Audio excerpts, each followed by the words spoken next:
Assalamualaikum warahmatullahi wabarakatuh.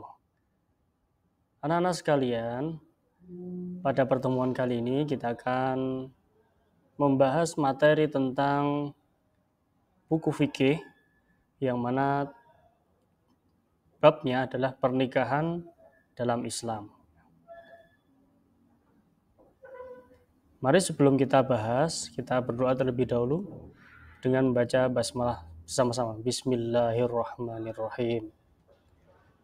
Baik anak-anak semuanya, di dalam bab pernikahan dalam Islam ini kita nanti akan membahas tentang pengertian dan dasar hukum pernikahan, syarat dan rukun nikah, tujuan nikah, hikmah pernikahan, talak dan rujuk, macam-macam talak, tata cara rujuk, dan hikmah talak dan rujuk.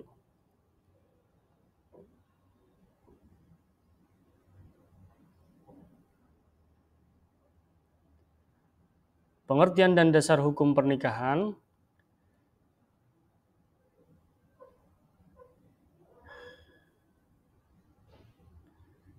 Nikah menurut bahasa berarti berkumpul, menggabungkan atau menjodohkan. Menurut istilah, nikah adalah ikatan lahir dan batin antara seorang laki-laki dengan seorang perempuan untuk hidup bersama dalam suatu rumah tangga untuk mendapatkan keturunan yang dilaksanakan menurut ketentuan syariat Islam. Menurut Kamus Besar Bahasa Indonesia, nikah diartikan sebagai perjanjian antara laki-laki dan perempuan untuk bersuami istri dengan resmi. Menurut syariat, nikah berarti akad yang menghalalkan pergaulan antara laki-laki dan perempuan bukan mahramnya yang menimbulkan hak dan kewajiban masing-masing. Nikah menurut Undang-Undang Pernikahan RI atau UU PRI nomor 1 tahun 1974, pernikahan adalah ikatan lahir dan batin antara seorang pria dan wanita sebagai suami istri dengan tujuan membentuk keluarga atau rumah tangga yang berbahagia dan kekal berdasar ketuhanan yang Maha Esa. Kemudian dasar hukum nikah dalam Islam ada di dalam Quran surat An-Nisa ayat 1. Allah Subhanahu wa taala berfirman, A'udzu billahi minasyaitonir rajim.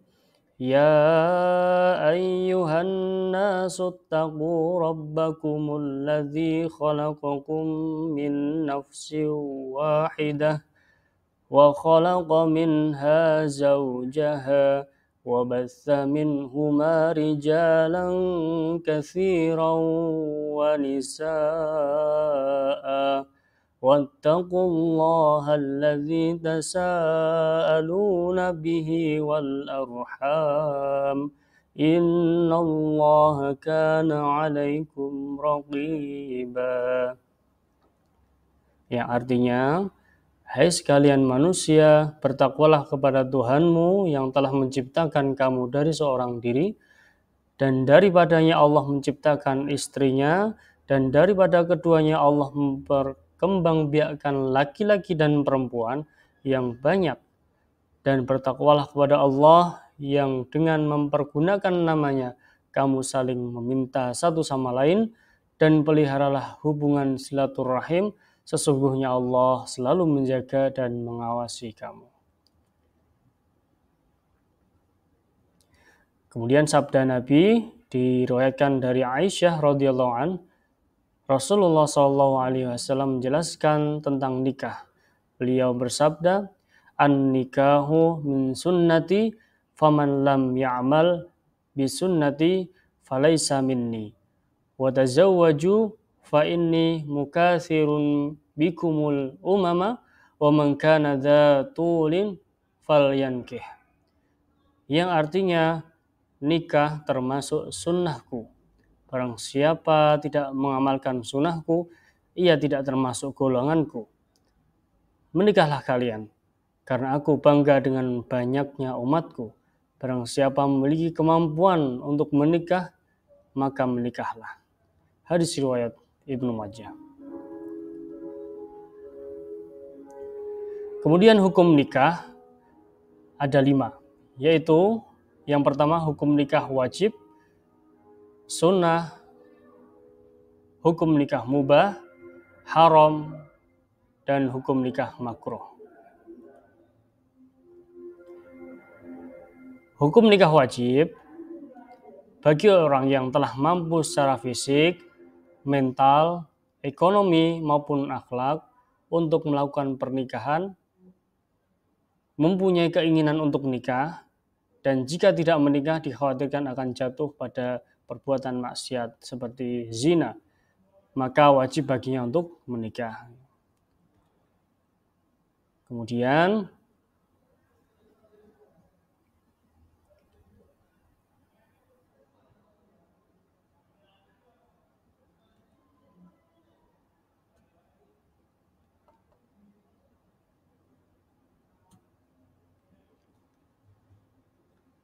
hukum nikah sunnah bagi orang yang telah mempunyai keinginan untuk menikah, namun tidak dikhawatirkan jatuh kepada maksiat. Dalam kondisi seperti ini, seseorang boleh nikah dan boleh tidak nikah.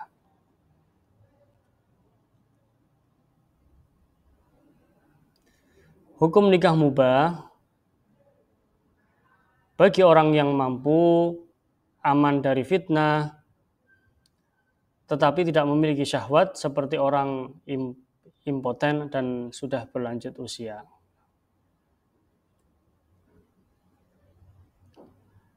Hukum nikah haram bagi orang yang memiliki keyakinan bahwa dirinya tidak akan mampu melaksanakan kewajiban-kewajibannya seperti tidak mampu memenuhi kewajibannya sebagai suami.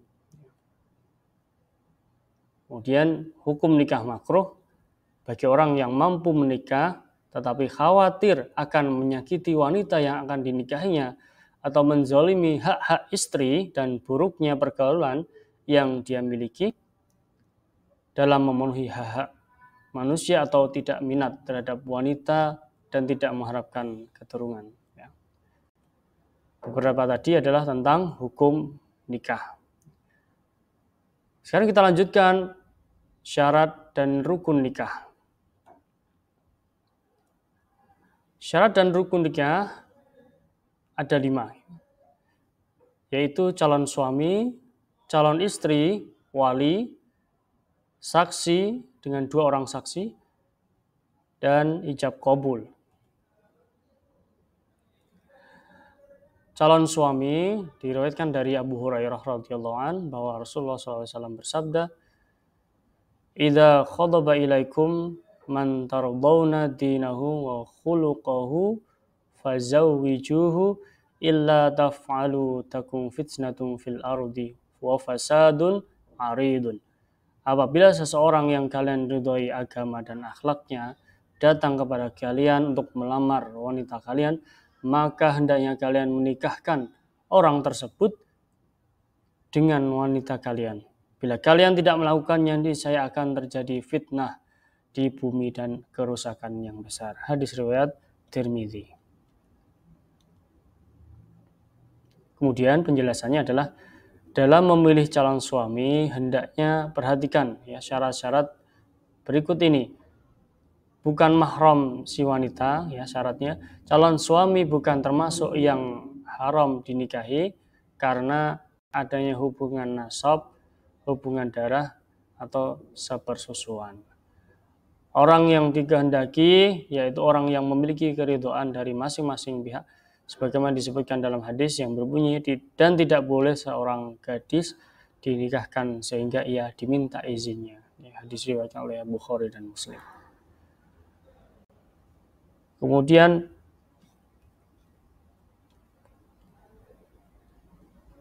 calon istri diriwayatkan oleh sabda Nabi SAW, tungkahul mar'atu li arba' limaliha wali hasabiha wa jamaliha wali diniha fadfar bidzatid din taribat syadaka. Wanita dinikahi karena 4 perkara.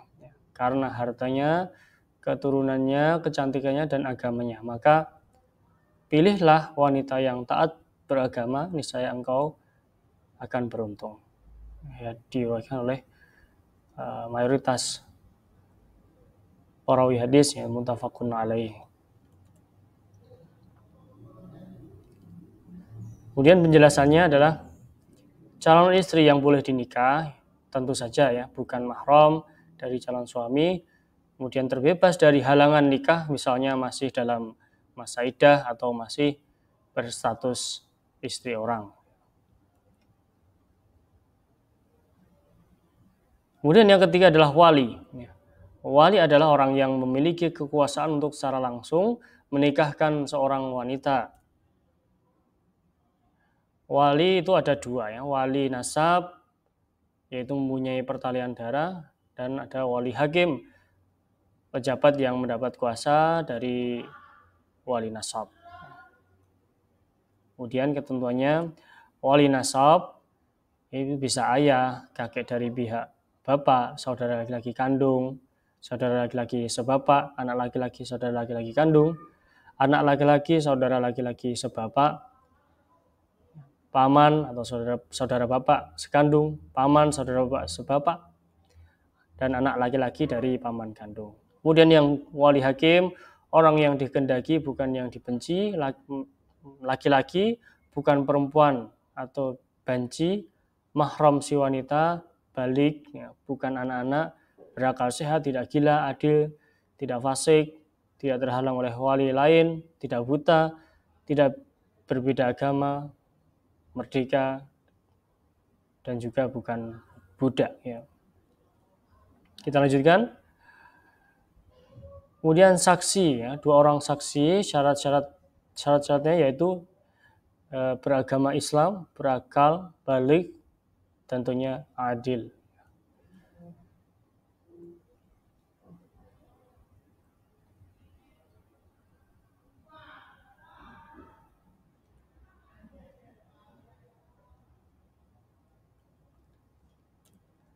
Nah, sekarang ijab qabul ya. Ijab qabul secara pengertian ya, ijab adalah perkataan wali dari pihak perempuan sebagai penyerahan kepada pihak pengantin laki-laki. Kemudian qabul adalah jawaban dari pengantin laki-laki. Kita lihat contoh lafal ijab qabul yang pada umumnya dilafalkan ketika proses ijab qabul. Saudara, ya biasa saudara atau ananda. Kemudian disebutkan nama pengantin laki-laki, bin, disebutkan nama ayah pengantin laki-laki. Saya nikahkan dan saya kawinkan saudara dengan anak saya yang bernama, bisa disebutkan namanya, nama pengantin wanita, dengan mas kawin berupa. Nah, disebutkan jenis dan jumlah mahar atau mas kawin yang diberikan oleh pengantin laki-laki kepada pengantin wanita, dibayar tunai. Kemudian pengantin laki-laki, ya, saya terima nikahnya dan kawinnya. Sebutkan nama pengantin wanita tadi. Binti, sebutkan nama ayahnya, pengantin wanita. Dengan mas kawin tersebut dibayar tunai. Kemudian sah gitu ya. Kalau sesuai dengan ketentuan, sesuai dengan syar'i, maka akan insya Allah setelah lafal ijab qabul diucapkan, insya Allah sah dan resmi menjadi suami istri gitu. Nah, kita harus tahu tujuan menikah gitu ya. Tujuan menikah yang pertama untuk memenuhi tuntutan naluri manusia yang asasi.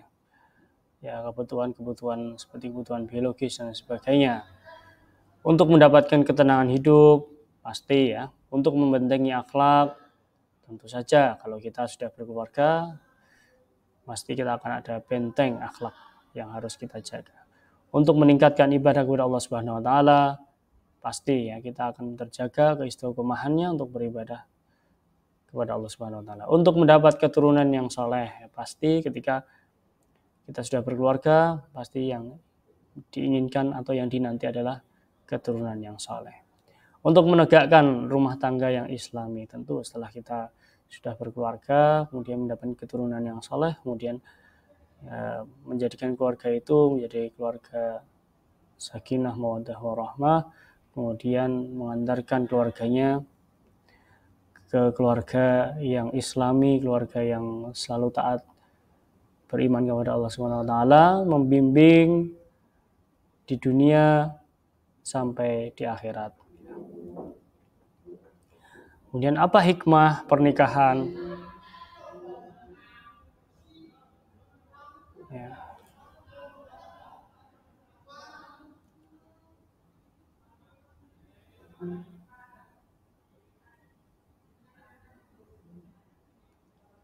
Nah, hikmah pernikahan yang dapat kita ambil itu ada 4 diantaranya, yaitu terciptanya hubungan antara laki-laki dan perempuan yang bukan mahram dalam ikatan suci yang halal dan diridhoi Allah Subhanahu wa taala. Kemudian mendapatkan keturunan yang sah dari hasil pernikahan, kemudian mendapatkan keturunan yang sah dari hasil pernikahan, ya. Kemudian terjalinnya silaturahim antara keluarga besar pihak suami dan istri.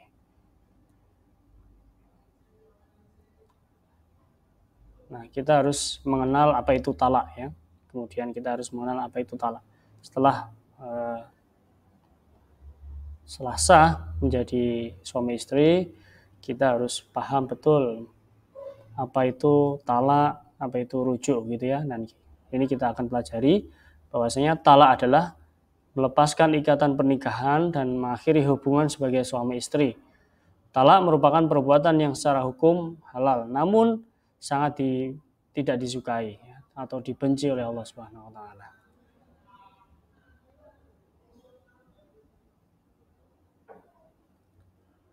Kemudian rujuk ya. Rujuk apabila seorang istri ditalak suaminya, maka terputuslah hubungan suami istri dan hubungan keduanya. Ya, hubungan keduanya menjadi statusnya berubah, bukan sebagai suami istri lagi. Apabila suatu saat suami yang telah menceraikan istrinya itu dapat rujuk kembali atau rujuk kepada istri yang telah ditalaknya. Pengertian rujuk sendiri berasal dari kata roja'a yang berarti kembali. Ya, menurut istilah, rujuk adalah bersatunya kembali seorang suami kepada istri yang telah dicerai sebelum habis masa menunggunya atau masa iddahnya. Rujuk hanya boleh dilakukan di dalam masa ketika suami boleh rujuk kembali kepada istrinya atau talak raji, yakni di antara talak 1 dan atau talak 2.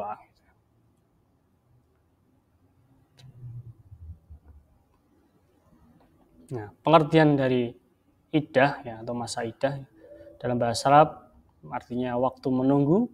Dalam agama Islam adalah sebuah masa di mana seorang perempuan yang telah diceraikan oleh suaminya, baik diceraikan karena suaminya mati atau karena cerai ketika suaminya hidup, untuk menunggu dan menahan diri dari dinikahi oleh laki-laki lain. Wanita yang diceraikan dapat diklasifikasikan menjadi 2, yaitu wanita yang ditinggal mati suami dan wanita yang tidak ditinggal mati oleh suaminya. Kemudian wanita yang ditinggal suami dalam keadaan hamil, masa iddahnya adalah dengan melahirkan. Wanita yang ditinggal mati suami dalam keadaan tidak hamil, masa iddahnya adalah 4 bulan 10 hari. Wanita yang diceraikan tidak dalam keadaan hamil dan masih mempunyai masa haid, maka iddahnya adalah 3 kali quru atau 3 kali suci. Wanita yang tidak mempunyai masa haid, baik wanita yang belum balik menstruasi atau wanita yang memasuki usia pasca haid atau menopause, masa iddahnya adalah 3 bulan. Wanita yang diceraikan suaminya tetapi belum pernah hubungan seksual maka tidak mempunyai masa iddah. Nah, sekarang macam-macam talak ya. Macam-macam talak. Talak dipandang dari segi boleh tidaknya suami rujuk ya. Dalam hal ini ada talak raj'i dan talak ba'in. Dalam talak raj'i masih diperbolehkan bagi suami untuk kembali kepada bekas istrinya tanpa melakukan akad nikah lagi, baru selama masa iddahnya. Hal ini apabila suami menjatuhkan talak 1 atau 2 ya kepada istri. Kemudian talak ba'in, talak yang dijatuhkan suami dan mantan suami tidak boleh melakukan rujuk kecuali dengan akad nikah, baru dengan syaratnya. Syarat-syarat tertentu. Kemudian talak bain terbagi dua, ya, talak bain sugro dan talak bain kubro. Kebolehan suami untuk rujuk kembali dengan istri melakukan akad baru, ya, karena tidak menghilangkan kebolehan bekas suami untuk rujuk dengan istrinya. Termasuk talak ini adalah talak khuluk, talak satu atau dua tetapi sudah habis di masa iddahnya. Kemudian talak bain kubro. Nah, ini yang talak tiga, ya, di mana suami tidak boleh, ya, rujuk kepada mantan istri kecuali istrinya sudah menikah lagi dengan laki-laki lain dan sudah disetubui, lalu diceraikan dan masa iddahnya sudah habis. Dari segi keadaan istri, ya, talak dipandang dari segi keadaan istri. Yaitu ada dua, yaitu talak sunni dan talak bid'ah. Talak sunni yaitu talak yang dijatuhkan suami kepada istri sesuai tuntunan Nabi dengan syarat: pertama, istri dalam keadaan suci, dan yang kedua, istri dalam keadaan hamil dan sudah jelas kehamilannya. Kemudian talak bid'ah yaitu talak yang dijatuhkan tidak berdasarkan tuntunan Nabi, seperti menjatuhkan talak kepada istri dalam keadaan istri sedang haid, atau talak yang dijatuhkan saat istri dalam keadaan suci tetapi sudah pernah dicampuri atau hubungan seksual, gitu. Nah, kita sampai kepada hikmah, ya, hikmah talak dan hikmah rujuk. Di antaranya ada 5 hikmah talak yang harus kita ketahui. Sarana untuk memilih pasangan hidup lebih baik dan harmonis. Kemudian bentuk pengakuan Islam akan realitas kehidupan dan kondisi kejiwaan yang mungkin berubah dan berganti. Yang ketiga, menghindari suami yang tidak menjalankan kewajibannya dengan baik. Keempat, memberi kebebasan untuk memilih sejauh yang dibolehkan oleh agama. Yang kelima, menghindarkan diri dari kejahatan yang mungkin dilakukan oleh suami atau istri. Hikmah rujuk ada 5 juga, ya. Yang pertama, dapat mengembalikan keutuhan rumah tangga yang pernah retak antara kedua belah pihak, memperbaiki hubungan antara suami istri, menyelamatkan keturunan, mempererat hubungan keluarga kedua belah pihak, dan mencegah atau menghindari putusnya tali silaturahmi antar muslim, ya. Terima kasih. Semoga bermanfaat pembahasan pada pertemuan kali ini. Kita akhiri dengan doa kafaratul majlis. Bismillahirrahmanirrahim. Subhanakallahumma wa bihamdik asyhadu an la ilaha illa anta astaghfiruka wa atubu ilaik. Wassalamualaikum warahmatullahi wabarakatuh.